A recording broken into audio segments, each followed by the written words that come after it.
साथियों नमस्कार। पुनः आज की चर्चा शुरू करूं उससे पहले एक छोटी सी कहानी आपसे शेयर करना चाहूँगा। आपके सम्मुख आज की एक नई चर्चा, एक नए विश्वास के साथ, नई सुबह। कुछ समय पूर्व की बात है, लगभग 2-3 दिनों पहले की बात है। हम 2-4 साथी एक साथ बैठकर गपशप कर रहे थे, कुछ मुद्दों पे, कुछ विषयों पे, अपने घर की घरेलू और बाहर की चीज़ों पे, मामलों पे, विषयों पे बातचीत चल रही थी। इसी बीच में चूँकि अब चर्चा थी, तो आप जानते हैं कि हमारे देश की एक परंपरा है कि हम जब अपने दोस्तों के साथ या अपने लोगों के साथ बैठते हैं, बात करते हैं, तो कुछ न कुछ चाय नाश्ते की भी बात होती है। तो सबने चाय पीने की इच्छा व्यक्त की, तो मेरे मन में एक ठिठोली कहिए या मजाक कहिए या जो भी कहिए, करने की इच्छा जागृत हुई। मैंने चाय बनाई, लेकिन चाय बनाने की जगह कुछ नहीं, केवल गर्म पानी करके हमने लाकर कप में डालकर दे दिया अपने मित्रों को। मित्रों ने कहा ये क्या है? मैंने कहा यही चाय है। तो बोले ये तो केवल गर्म पानी है, ये चाय तो लग नहीं रहा। मैंने कहा नहीं, इसमें सब कुछ है, दूध है, चीनी है, शक्कर है, चाय पत्ती भी है, सब कुछ है, लेकिन आपको दिख नहीं रहा। ये हमारी चाय है। जिस प्रकार से हमारे प्रधानमंत्री मोदी ने भी चाय बनाई है रेलवे स्टेशन के सामने बैठ करके कई सालों तक, उनकी चाय भी किसी ने देखी नहीं है। तो आप मेरी चाय का भी आनंद लीजिए। मेरी चाय में सब कुछ है, दूध भी है, शक्कर भी है, पानी भी है। पानी तो है ही है, पानी आपको दिख ही रहा है, चाय पत्ती वगैरह सब कुछ है, इलायची, अदरक, हमने सब कुछ डाल रखा है, लेकिन आपको दिख नहीं रहा। आप पीजिए, आपको चाय का आभास होगा। आपको लगेगा कि एक बहुत ही अनोखी अनूठी चाय है जो आपको पीने के लिए मैं दे रहा हूँ। लेकिन फिर भी उन्हें हमारी बात का भरोसा नहीं हुआ। उन्होंने कहा नहीं, यह चाय नहीं, यह केवल गर्म पानी है और कुछ नहीं है। ये कैसी चाय? ये एक फेक चाय है। मैंने कहा हमारी चाय, मेरी चाय को आप फेक बता रहे हैं? मोदी जी की चाय किसी ने देखी नहीं तो वो कैसे असली हो सकती है? वो भी तो फेक हो सकती है। किसने देखा है चाय बनाते हुए? किसने पी चाय उनकी? कैसी चाय थी उनकी? कैसे कह सकते हैं कि चाय उनकी चली या बिकी? साथियों, ये कहानी सुनाने का मकसद सिर्फ ये है कि आज मेरी चर्चा भारत की वर्तमान परिस्थितियों, व्यवस्थाओं पे आज होगी, और इन व्यवस्थाओं और परिस्थितियों की क्या हालत बन चुकी है, क्या दशा बन चुकी है। आप देश की में घट रही घटनाओं से, देश में हो रही डेवलपमेंट्स से, देश में चल रही परिस्थितियों और व्यवस्थाओं से आप दो चार होकर समझ सकते हैं। आज ऐसा महसूस होता है कि भारत एक अधोगामी भारत है, एक अनुत्साही भारत है, एक बहुत ही बुरी तरीके से समाधान खोजी भारत है। आज भारत को अपनी समस्याओं का समाधान चाहिए, भारत को उत्साह भी चाहिए, और भारत को उन्नति करने वाला ऊपरीगामी भारत होना चाहिए। लेकिन परिस्थितियां किसी और इंगित कर रही हैं, किसी और हम लोगों को धकेल रही हैं। देश के रूप में, समग्र रूप से भारत को एक ऐसे अंधकारमय दिशा की ओर धकेल रही हैं जो सबके लिए, हम सब के लिए शायद कहीं न कहीं हानिकारक हो। आगे की चर्चा करते हुए मैं आगे आपको बताऊं और आज की इस चर्चा को अग्रसर करूं तो ज़्यादा बेहतर हो। बीरबल की खिचड़ी आप सब लोगों ने सुनी होगी। बीरबल खिचड़ी बनाते थे, लेकिन बीरबल की खिचड़ी का एक विशेष वाक़या है, कहानी है कि जब महाराजा या शहंशाह अकबर ने किसी व्यक्ति को उसका पुरस्कार देने से इनकार कर दिया, तब वो व्यक्ति बीरबल के पास गया और बीरबल ने खिचड़ी के माध्यम से, एक ऐसी खिचड़ी जो कभी बन नहीं सकती, ना कभी पक सकती, एक फेक खिचड़ी की बात करें तो बीरबल ने अपनी फेक खिचड़ी के माध्यम से उस व्यक्ति को महाराज अकबर से, शहंशाह अकबर से उसका पुरस्कार दिलवाया था। बीरबल की खिचड़ी की तरह ही शायद मोदी जी की चाय भी देश में बन रही है। पिछले 6-7 वर्षों से बनने के बाद भी नहीं बन पा रही है, अभी भी बन ही रही है। देश का भी शायद यही हाल है, कुछ नहीं होता दिख रहा है, और प्रधानमंत्री की 18-20 घंटे की मेहनत भी पानी में जा रही है। क्योंकि हमारे प्रधानमंत्री यह दावा करते हैं कि वो 18 से 20 घंटे मेहनत करते हैं, तो उनकी 18-20 घंटे की मेहनत के बावजूद देश अधोगामी है, निराशामय परिस्थितियों की ओर अग्रसर है। मोदी की चाय हम में से किसी भी नहीं पी है। मोदी की चाय हम में से किसी ने नहीं देखी है, किसी ने अनुभव नहीं किया, और इसलिए बता ही नहीं सकते कि यह होती कैसी है।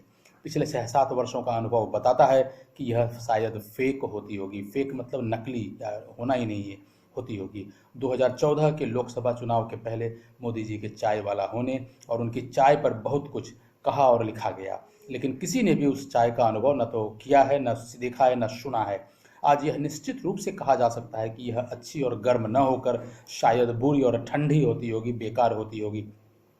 लकड़ी की कढ़ाई एक बार से अधिक उपयोग में नहीं ली जा सकती है, लेकिन मोदी जी की चाय जो फेकू की फेक चाय है, बारंबार उपयोग एवं प्रचार प्रसार की जा रही है। 2014 के पहले और बाद में किए गए वादे और घोषणाएं इसका जागृत प्रमाण हैं। जिस प्रकार से उनकी चाय किसी ने देखी नहीं, न किसी ने देखी है, न किसी ने टेस्ट की है, न किसी ने सुनी है, न किसी ने सुनना तो किसी के मुंह से ही है, लेकिन न तो देखी, न अनुभव की, न टेस्ट की है, उसी प्रकार से शायद देश की परिस्थितियां और समस्याओं का भी समाधान उनके माध्यम से ऐसा ही निकाला जा रहा है। जो समाधान परिस्थितियां खोजने की कोशिश तो हो रही है, लेकिन बिल्कुल ही नदारद है, बिल्कुल ही नगण्य है, उपलब्धि नहीं है। कुछ उदाहरण जो मैं आपके सामने प्रस्तुत कर सकता हूं वो इस प्रकार हैं। प्रति वर्ष 2 करोड़ नौकरियां पैदा करना, प्रत्येक वयस्क के बैंक खाते में रुपए 15 लाख जमा कराना, अंतर्राष्ट्रीय मार्केट के आधार पर पेट्रोल डीजल का मूल्य निर्धारित कर भारत में सस्ता उपलब्ध कराना, विकास की एक ऐसी गंगा बहाना जिसका लाभ सबको मिल सके, भ्रष्टाचार को खत्म करना, स्विस बैंक से कालाधन लाना, नोटबंदी के माध्यम से कालाधन बाहर निकालना एवं टैक्स कलेक्शन को बढ़ाना, जीएसटी को लागू कर एक राष्ट्र एक टैक्स के माध्यम से व्यवसाय को बढ़ावा देना, ताकि लोगों की आमदनी बढ़ सके, लोगों की रहन सहन का स्तर बढ़ सके, लोगों के जीवन में खुशहाली आ सके। कोरोना संबंधी देशबंदी से मात्र 21 दिनों में कोरोना को हराना और कोरोना को देश से भगाना, देश की मृत प्राय अर्थव्यवस्था में जान फूंकना, ताकि दशकों में सर्वाधिक बेरोजगारी और व्यवसाय हानि को कम किया जा सके या समाप्त किया जा सके। और अभी अभी लागू किया गया किसान बिल। ये कुछ ऐसे वादे या घोषणाएं हैं जिसके माध्यम से देश में अच्छाई की, भलाई की या विकास की या सब जगह पे एक्टिविटीज़ कहें, गतिविधियां बढ़ाने की परिकल्पना की गई या सोच रखी गई। लेकिन इन सब का परिणाम आज निगेटिव है, नकारात्मक है, बिल्कुल ही अंधकार में भविष्य की ओर हम लोग अग्रसर हैं या धक्का देकर हम लोगों को अंधकार में भविष्य की ओर धकेला जा रहा है। लेकिन उपरोक्त सभी के अतिरिक्त केवल यही 11 मुद्दे नहीं हैं, बल्कि ऐसे कई मुद्दे हैं जिस पर लगातार विफलता ही उनका एक परिचायक है या परिचय है। सभी नेताओं का, किसी भी पार्टी की नेता हो, चाहे कांग्रेस हो या भाजपा सरकार हो, आज़ादी के बाद से देश को मुझे लगता है बजाय तरक्की कराने के, उन्नति कराने के, उन लोगों ने अवनति या इसको नीचे की ओर धकेलने का ही काम किया है। उपरोक्त सभी के अतिरिक्त और भी कई महत्वपूर्ण विषयों एवं मामलों में मोदी की भाजपा सरकार मोदी के चाय की तरह ही फेक एवं असफल रही है। देश की सर्वांगीण परिस्थिति सकारात्मक होने के बजाय और नकारात्मक होती जा रही है। मेरे मित्रों ने जिस तरह मेरी गर्म पानी को चाय मानने से मना कर दिया, लगता है कि उसी प्रकार की चाय मोदी जी भी बेचते होंगे। जबकि वो बात करते हैं तभी उनकी काबिलियत, उनका आत्मविश्वास, उनके निर्णय एवं फैसले देश का भला करने के बजाय नुकसान अधिक कर रहे हैं। मोदी जी के फेक चाय बनाने की कला, महारत एवं झूठ बोलने की आदत ने देश का नुकसान कर रखा है। इसीलिए फेक चाय के साथ साथ फेक न्यूज़ और गोदी मीडिया की बाढ़ को बेलगाम बढ़ावा दिया गया, ताकि भारत में सत्य की बजाय झूठ का बोलबाला हो सके। सुधारों के नाम पर केवल बिल या अधिनियम लाना और सिस्टम या शासन व्यवस्था या प्रणाली को नहीं बनाना या विकसित करना आज़ादी के बाद से केंद्र सरकारों की आदत रही है। केंद्र सरकारों ने केवल यह सोचा कि वो केवल बिल ले आएंगे या अधिनियम बना देंगे या एक्ट बना देंगे, रूल्स बना देंगे और उनके जिम्मेवारी की, उनके उत्तरदायित्व की इतिश्री हो जाएगी। उन्होंने ऐसी कोई व्यवस्था कभी भी या ऐसी कोई शासन प्रणाली या ऐसा कोई गवर्नेंस सिस्टम डेवलप करने की कभी कोशिश नहीं की, उसमें समय नहीं दिया, जिसकी वजह से परिणाम यह है कि आज देश की ये हालत हो रही है। यदि एक प्रॉपर, एक उपयुक्त शासन व्यवस्था या प्रणाली या गवर्नेंस सिस्टम को डेवलप किया गया होता तो आज देश की हालत कुछ और ही होती और जितने भी बिल या नियम लागू किए गए उन सब का परिणाम भी कुछ और ही मिलता। तो सभी केंद्र सरकारों की ऐसी आदत रही है आज़ादी के बाद से। लगभग खास करके पिछले 25-30 वर्षों का अगर हम इतिहास देखें तो वो ज़्यादा बदतर हालत की ओर हमें धकेल रही हैं, अग्रसर कर रही हैं। नतीजा क्या हो रहा है? नतीजा सारे सुधारों का असफल रहना है। केंद्र और राज्य सरकारें बुरी तरह से विफल हैं, विफल हो रही हैं, विफल थीं और विफल हो भी रही हैं। फिर चाहे वह कांग्रेस की सरकार हो या भाजपा की सरकार हो या किसी भी अन्य दलों की सरकारें हों। बची खुची व्यवस्था या प्रणाली को आज लगभग खत्म कर दिया गया है, समाप्त कर दिया गया है। जो भी व्यवस्था या गवर्नेंस सिस्टम बची खुची थी वो भी समाप्त प्राय है। संवैधानिक संस्थानों को भी लगभग निष्क्रिय कर दिया गया है। आज यदि आप नज़र डालें कितनी भी संस्थाएं हैं, कॉन्स्टिट्यूशनल बॉडीज हैं, संवैधानिक संस्थाएं हैं, इलेक्शन कमीशन को देखें, सेंट्रल ब्यूरो ऑफ इन्वेस्टिगेशन को देखें, इन्फोर्समेंट डायरेक्टरेट को देखें, सेंट्रल विजिलेंस कमीशन को देखें, आरबीआई को देखें, रिजर्व बैंक ऑफ इंडिया को देखें, सेबी को देखें, और भी ऐसी कई तरह की संस्थाएं हैं। जितने भी कॉन्स्टिट्यूशनल बॉडीज़ हैं सभी की सभी को लगभग लगता है निष्क्रिय कर दिया गया है। देश आज एक ऐसे मकर जाल में स्वयं को पा रहा है या देश एक ऐसे चौराहे या शायद एक ऐसे मोड़ पर है जहाँ से आगे की यात्रा काफ़ी कठिन एवं अनिश्चित है और तत्काल समाधान या उपाय मांगती है। जोर जोर से चिल्लाकर उपाय उपाय की मांग कर रही है। देश की 140 करोड़ जनसंख्या के अतिरिक्त भविष्य की पीढ़ियों का भी सवाल है।